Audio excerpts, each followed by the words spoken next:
Great, and we're live. So welcome everybody to this remote interview. My name is Lisette, and I'm interviewing people and companies doing great things remotely. And today on the line, I have Laura Frew, partner at Holacracy One. That's going to be interesting. We'll definitely get into that. You're in the foothills of the Sierras in California. It's a little chilly today, as people are going to see on the video. You've got the beautiful blue coat on. And so Laura, let's start with, what does your virtual office look like? What do you need to get your work done? Good question. I mean, it varies. It really varies. Most of the time, what I need to get my work done, a laptop, an internet connection, and a quiet space. Okay. So my office currently, I actually rent an office in like a local office building. And so for me, that's perfect because I can leave my regular environment, close the door, make sure that nobody bothers me, and then just do my thing. And is it a single office, it's an office for one person, or is it more of a co-working space environment? So it's traditionally like a series of office buildings here, but I like to use it as a co-working space. So I just kind of ask people if I can perch in their larger offices. And there's another remote team that works out of here. And so most of the time, like they have only 2 employees in their 5-6 person office. So they let me like hop in there and like work on one of the desks and work at one of the monitors. And then whenever I need to take calls, I can just pop into one of the empty offices. Oh, that sounds ideal. Right. I use it like a co-working space, even though most people actually have kind of full-time offices here. What a great way to do it, though, but also what a great way to network. It's as if it's a co-working space. And, for them, it's also nice when you're around, I'm sure. Otherwise, they wouldn't do it. So yeah. There's a mutual benefit for using the space that way. I think it's really creative. I haven't heard that one before. So I think more people should look into that. It's a nice setup. Yeah, it is actually. And they appreciate having kind of this fresh perspective and new energy. And they always ask me about what I'm doing and the projects. And so it's kind of a fun cross-pollination. Yeah. My husband sometimes works at client offices. So he'll, it's like, oh, hey, I'm going to be in your area for the day. Can I use your office from 9 to 1? And then he'll just work in their office for a bit. And also it's like a nice solution because they like having him there. Right. Right. So, that's a really neat one. I like that. So, anyway, hotel lobbies, all those kind of things. But let's get into this. You are the partner at Holacracy One. So that's, it's a virtual consulting company. You guys do self-management practices for organizations. Yes. Very broadly. I'll let you describe it. So you've got a virtual consulting company, but before we get into how you guys work, let's talk about what it is that you do, because I think a lot of people have heard about Holacracy, but might not know what it is. So let's start there. Sure. So Holacracy, in essence, it's a framework for self-management. So a lot of people have experimented with ways of self-managing, or maybe self-management can work if you're on a small team of like 3, 4, 5 people. But once it starts to scale, it can get very chaotic and very hefty and very it's hard to kind of scale these types of things unless you have a very structured framework around it. So basically what we've done is we've kind of taken the types of work that a manager would traditionally do and created a system and processes for getting that work done. So an example might be like, well, what does a manager often do? They might prioritize work. They might help allocate resources. They might help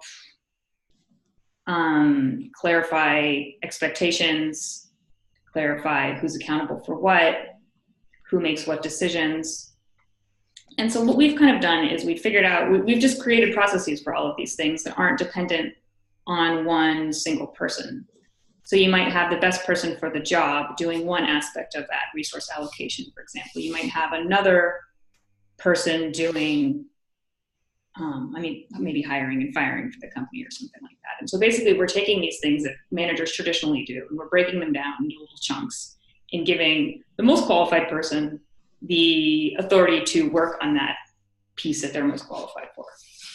So then does this just get rid of managers? Yes, that's exactly what it does. It replaces managers with a process that everybody can participate in. And then flattens the hierarchy, I assume, because everybody's got different decision-making capabilities based on, needs and skill. Right.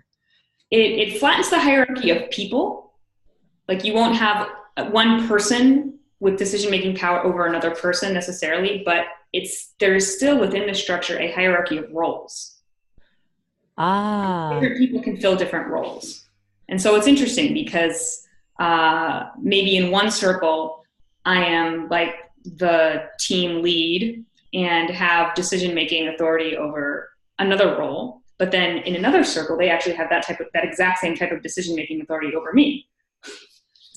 Right. So it distinguishes the person from the actual role. And so there is a hierarchy of roles which interrelate, but then it takes the person part away from that, if that makes sense. Yeah, it totally makes sense. I really love it. Okay, we could dive really deeply into this because I think it'd be really interesting. That's not what this podcast is about. We want to talk about how you guys are working. So not only are you doing the super modern, really interesting self-management practices, but you guys are a virtual consulting company with about 20-ish people, all working remotely. You don't have an office. So describe that, maybe describe your team to us and a little bit about how you guys work. And we'll dive into some of the challenges after that. Sure. So we're 21 people. We are all remote most of the time. Most of us are in the US, though not all of us are in the US. And Slack is our lifeline. So we get most of our work done via Slack. Most conversations happen in public channels on Slack. So everything is all kind of important decisions are documented and searchable in Slack. We use Zoom a lot also for connecting with each other for meetings and for client meetings. And then occasionally we'll use email. Sometimes if we need something very urgent, we'll talk by text. Mm-hmm. So some people are open to that. Some people are like, don't text me, so we won't. But so that's kind of how we roll. So we're remote for most of the time, and then we also meet up quarterly for a week of in-person co-working. Oh, wow. And that, I would say, is what makes this whole thing work, really, and keeps us kind of together on the same page as a team. So how does this in-person co-working meeting meet? Is it the same place every time? Is it different places? How do you organize this? Good question. So about, I think it was 5 years ago, we bought a house in rural Pennsylvania, near where maybe there were 4 or 5 other partners also living in that area. So we wound up with a house in that same area. And so this is like a 5-bedroom house, and then we kind of rent structures nearby, and we fly everybody out there to the same place. And basically, it's kind of like feast or famine. It's almost like family. It's like you're totally remote, and then suddenly we all come together and we're like not only working together, but living together, making coffee together, like going to the gym together. It's kind of like, right. It's really interesting. Right. That's an intense experience, I can imagine. And a week is a relatively long period of time. So how did a week get chosen? I think because people are flying from kind of all over the country, and it takes, there's jet lag. It takes a couple days to adjust. And because there are so many of us on one level, it's not like we're structuring the time from 9 to 5, you're booked hour to hour to hour to hour. So it's kind of, people often continue to work in their same normal way of, each person has their own rhythms. We find times to connect. We find times to meet. We also, find times to take downtime. So it just sort of seemed to be the level of time that made sense for the organization. Uh-huh. In order to allow people to get over their travel issues and get over jet lag and kind of plan all the activities that we wanted to plan into all of that time. Yeah. So we'll start with kind of an all hands partner meeting, and then we'll end with one of those also. And then in between our various circles we'll meet for their tactical meetings, or we'll do a lot of in-person kind of strategic stuff. Whatever's kind of up. Right. Dealing with issues at hand, at least, because for 3 months of planning, that's a pretty, 3 months of planning, a week of time is totally plenty of it's a good amount of time to plan for the following 3 months. For example, 6 months is a little long. A year is definitely so I can totally see it. I love the idea of co-working together. does anybody live in the house when it's not being used as like the retreat house? Good question. There were periods of time when people did live there. So for most of the time that we've had it, actually, like people, like maybe one or two people have lived there. At this point in time, nobody's living there. There's one person that's coming there during the day to work. And then because we have this kind of asset available, people oftentimes come to retreats a couple days early to adjust or get over jet lag, or kind of just continue to co-work. Uh-huh. Oh, I love the idea. It takes a special kind of team also. I mean, I'm sure you developed some seriously strong bonds from working together that way. Yeah, it's interesting. It's true. It's true. Like there's a lot of kind of, deep friendships, I would say, that arise just from that type of contact. Right. And the experience of working in this way also is kind of bonding, because not a lot of people work in this way that I know of. There's a lot of companies. I'm sure there's a lot of jealous people from other companies like, whoa, that sounds great. Like, what a great adventure. Yeah. Okay. So I want to go back though and talk a little bit about the tools that you use. So Slack, you said, is your lifeline. And I hear that from a lot of companies. How do you guys manage sort of the bombardment? Like Slack is a lifeline, and it's also a huge amount of messages. I know I could sit in front of my computer and just watch Slack messages come in all day if I wanted to. That would be, so how do you manage that in your company and also for yourself? Very good question. I would say each person has their own way of managing it. So some people will have like very specific moments of the day when they'll look at Slack. They'll like process Slack first thing in the morning, maybe once in the middle of the day and once in the evening. Some people are just kind of on it all the time, or like only take specific breaks from Slack to get project work done. It really just depends. So it's up to each person.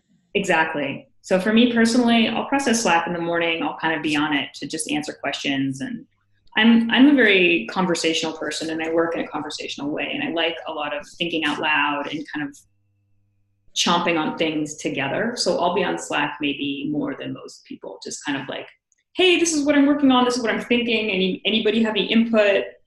Or just kind of, chomping on things. But a lot of people don't do that.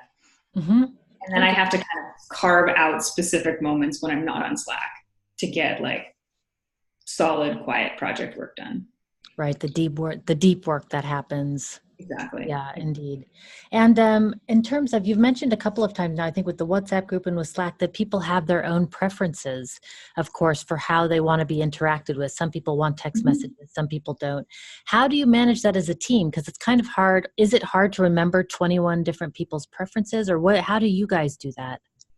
So there's really no rule around it. I mean, one of the kind of golden rules of Holacracy is like, you can do anything to serve your role unless there's an explicit rule against it. So that could mean, I've never stated a preference that somebody can't schedule a meeting with me at like 10 p.m. So theoretically, people could schedule meetings with me at 10 p.m. In fact, sometimes they do. So I've just kind of checked in with people personally and developed kind of a rhythm over time. Like some people I know like text me all the time and I text them back and that's it. And some people I've actually asked and they're like, no, don't text me about work stuff. Or if you do, warn me. Right. So really it's a matter of remembering. So I ask because some teams have like a team agreement together where they outline how they want to work. Do you have anything like that? So not in this way around like channels of communication. We do have a number of team agreements. And they're all in one document together. Some agreements are optional, some agreements are not.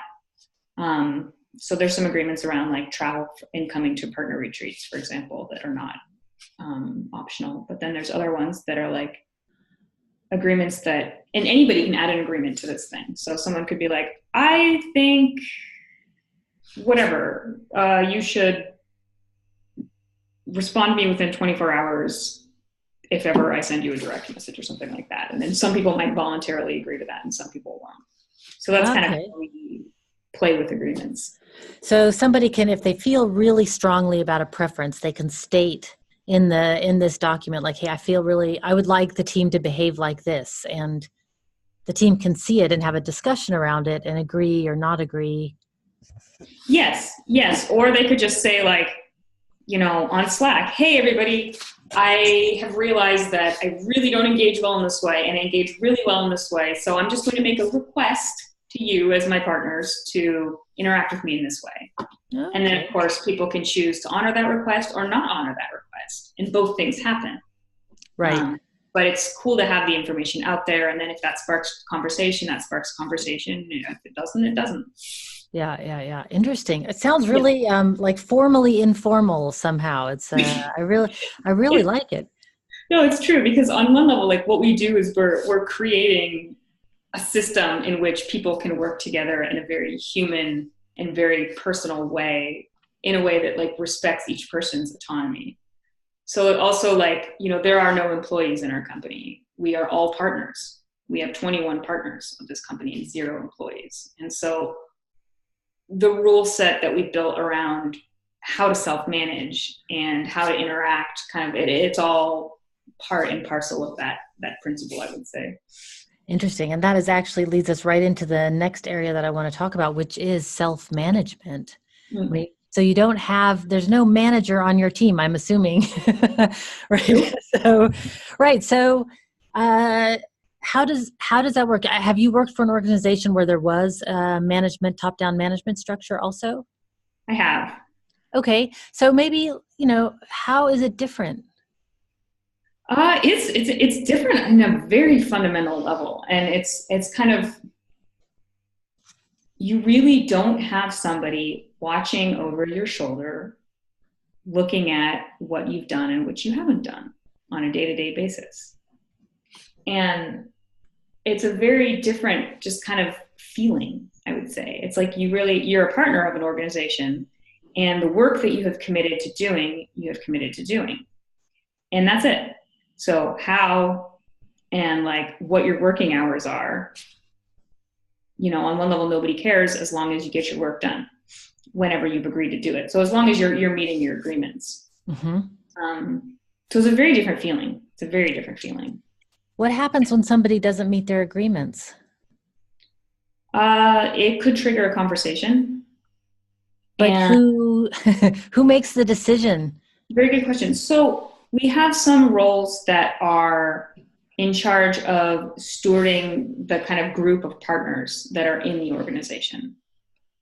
And so if someone's consistently not meeting their agreements, or something is off, or maybe like something seems to be not working, any partner within the company can say, hey, why don't the roles accountable for reviewing partnerships take a look at this partnership and review it, and kind of do a preliminary vote, and can trigger a conversation with the person, and they can, you know, just be like, hey, what's going on?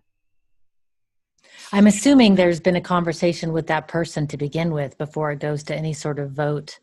You know, I'm assuming people are communicating that something's not working. Right. And I think because we're working on Slack and everything is written on one level, like there's a lot of kind of constant feedback on one level happening for work. You know, somebody puts something out and people will give input, and somebody puts something else out and people will give input. So there's kind of a bit of feedback on that level. But sometimes that doesn't always capture the big stuff. Right. So the system that we wound up putting in place is anybody can call this conversation with the group that stewards the partners. Mm-hmm. And then they can do like a preliminary vote, and then that would trigger a conversation. So the partner might not know, they might know, but then it's the conversation that's important. And has it happened before? Yeah. It happens frequently, actually. And it feels healthy. It feels very healthy. Like it's you know, it's that group of people that will actually hire partners and bring partners into the organization, and then it's through that same process that we can fire people and right. People will leave the organization. Right. So there's definitely some stewardship of the pool of people that are working and when. Yeah, I love it. I mean, I feel like in many organizations, there's so many people that just get promoted or put into another department, or there's you just don't have the guts to fire them, or you know, I mean I've had to fire people. It totally destroys you. It's so hard. I don't know I've asked a number of people, and everybody says it's just really hard. But I remember the first time I did it, I had to like walk in the woods the rest of the day. You know, I just totally, it was like totally destroyed me. So I can imagine that it's a really difficult process. So it's interesting to hear that it happens regularly. It is a difficult process, and what's so interesting about it is that it feels to me like a healthy way of having these very difficult conversations. Right. If you get the preliminary vote and it's negative, it doesn't mean you're out of the organization. It just triggers a conversation. You can have a conversation. Maybe you have to adjust the agreements, make additional agreements, make agreements around working hours or output, or change your compensation level or something like that. Right. Or it could agree, or it could also result in the partner thinking like, yeah, I don't feel like I'm a good fit for this company right now. Like maybe I will leave. And that's happened a number of times actually, where, after having this first conversation, the person themselves is like, I think people are right actually, and I'm not quite feeling it right here, right now. So that's happened. Right. Also. Yeah. Right. So it's interesting. Yeah, it seems super interesting. I have to say, for the company that I work with, Management 3.0, we've also had a lot of people leave, or we voted people out because we have a flat management system, but it's a little bit different. Mm-hmm. And it also seems healthy. Yes. On some level, you worry like, oh my God, all this turnover. And on the other level, you think like, actually, teams have to adjust in order to just, to move with the times a bit, and also things shrink and expand naturally, and why would teams also not be the same in some ways? It's just right. And it's one way of just keeping things aligned towards the same goal, and kind of pruning your garden. It's a different way of looking at business. I mean, gone are the days when you have a 15-year, 20-year job, at the same company your whole life kind of thing. I mean, it's a different kind of, I don't know, way of moving in the world. But I'm really curious about one thing, and which is similar to what we're talking about, which is feedback. How do you give feedback to each other? Is there a system for that? Is it more ad hoc? What is it? What do you guys do? Very good question. We have, I would say, a bunch of different processes. So for a long time, it's been up to each partner to gather feedback as they see fit. Finally, we created a role that can help create processes for feedback. I'd say this is a challenge for me personally at the moment, where I'm somebody that I like to have specific goals and then see if I've met the goals or not. So that's a hard piece for me. But yeah, so now we have a role that's created like a process for feedback. It's a little form that whoever wants to request feedback can send out to people, and it gathers NPS scores and data and whatnot, and like kind of short text data. And then that can get compiled and shared with the partner on their request. Or people often will just sort of schedule like feedback sessions from their peers. I used to do that once a year, just kind of say like, hey, how am I doing in partnership? What do my peers think about me? Sometimes I've created my own form and sent around a form and asked people to fill it out. Mm-hmm. A variety of ways. But so people can pretty much choose on their own how they'd like to collect feedback, and when, and from whom, and yeah. Yes, exactly. So now this role exists and this process exists to make it easier for people to request feedback, but it's by no means limiting to say like, you have to use this channel. It's more like, hey, we packaged something for you in case you don't want to go think about it by yourself. Right. So I love this. Okay, so we're nearing the end of the time. Oh man, I have so many questions. Okay, we're nearing the end of the time. One thing though that it's slipping my mind what I was going to ask about. One thing, let's say, so there's a quote, I'll go back to this. There's a quote here that says that you love and hate virtual work. I think it was Yoad who sent it to me, said she loves and hates virtual work. That sounds accurate. So I'd like to know, what do you love and hate about it? I love the flexibility. I hate the flexibility. Okay. What's hard? So it's great because, I can work based on my energy. I have a lot of really good energy in the morning. Sometimes I get up at like 4 in the morning and I start working. And I love the fact that I don't have to wait for everybody else to show up in the office, and I can just kind of like get on Slack and like, boom. I love the fact that I can go do noon yoga. I do yoga almost every day at noon. and then I'll work again in the evening, afternoon. And I like that, I can do that. At the same time, like, there's a lot of flexibility. So sometimes it's like all this stuff kind of comes up and it's like, oh my God, this is all urgent right now, sort of. And yet I have work that I need to do. So the office has been critical for like cutting out the rest of life sometimes when it happens, but sometimes it's just like, that's what's up. And so it's both. Yeah. Its greatest strength is its greatest weakness for me. I think I can totally relate, because I see people in offices or have office jobs and I'm like, oh, it looks so relaxing to just like Yes. show up at 9 and leave at 5. And like, it looks so like, I don't have to think about anything. On the other hand, I've done it before and I just have this, I just can't do it. I'm not very good at it. So Right. it's just not my style. So much rather hustle all day than do that. And another thing that you said is that you liked having a quiet environment.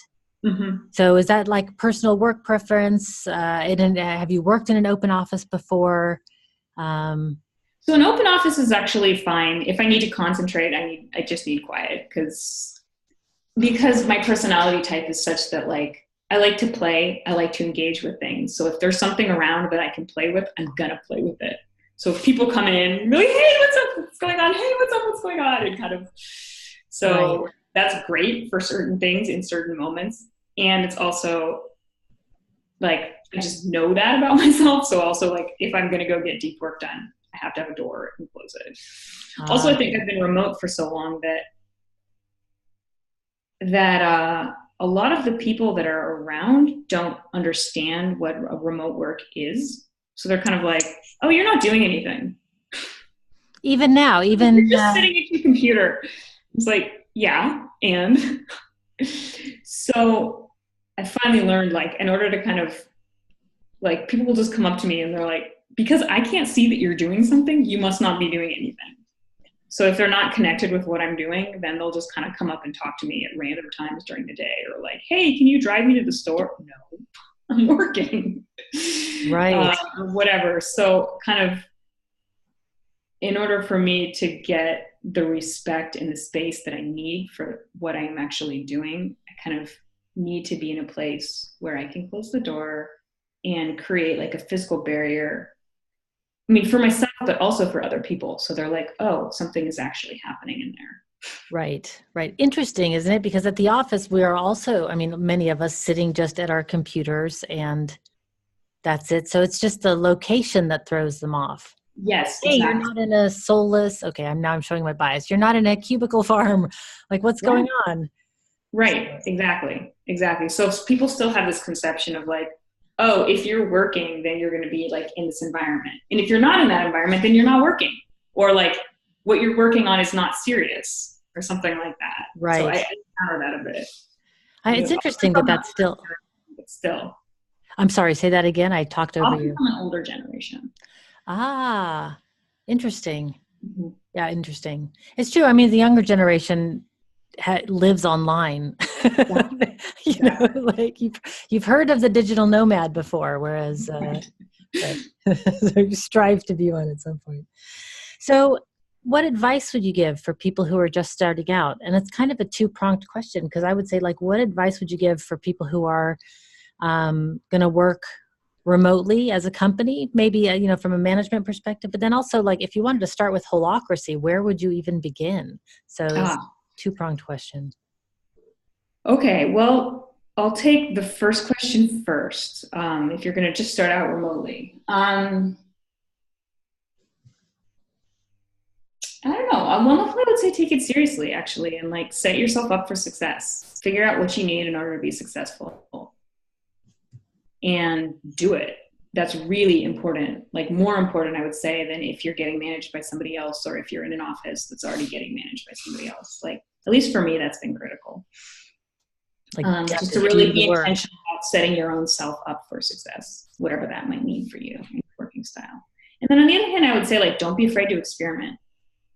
And this sort of blends into the Holacracy thing of like, now we're doing self-management. This has worked really well, especially for us being in a remote company, because of the way of tracking projects and prioritizing work.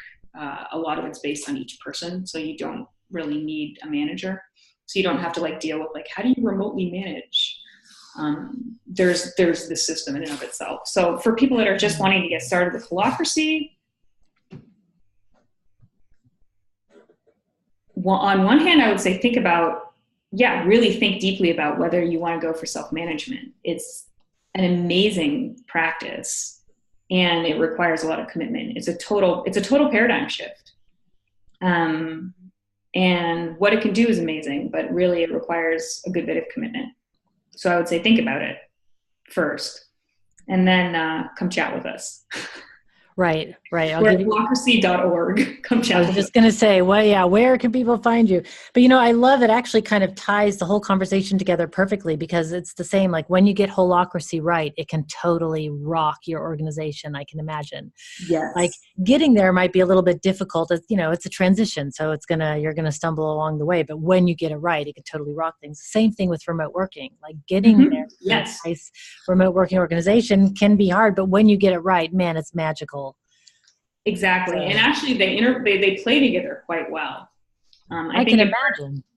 Right. In part because you don't have to deal with this, like, how do you manage a team remotely kind of thing. It's like there are systems in place that manage work, that help people manage things and for prioritizing things in a strategic way. And so with those rules in place, it actually makes something like this almost organic. Right. Yeah, I can totally imagine. It sounds really, it sounds like it's like a perfect blend of way of working and the remoteness. So I love it. You'll be seeing my name around. Yeah. Just because it sounds super interesting. And I think we're also connected via Happy Melly. You did a podcast with Sam on the Happy Melly podcast. Mm-hmm. So it's the same sort of family of exactly. Moving towards happier people at work. Well, Laura, thank you so much for talking today. If people want to find you, where's the best way to find you online? You can find me at laura@holacracy1.org. It's a kind of long mouthful, HOLACRACY, Holacracy. And we're all on the website. Okay. Come check us out. Come say hi. At least I love interacting with anybody. Like, people, yay! So hit me up. Like, I will be very happy. All right, so all you extroverts out there, even introverts, so you can now have access to Laura. She would love to talk to you. So thanks so much for your time today. I really appreciate it. Yeah, no, it's been a pleasure talking. Okay, and until next time, everybody, be powerful.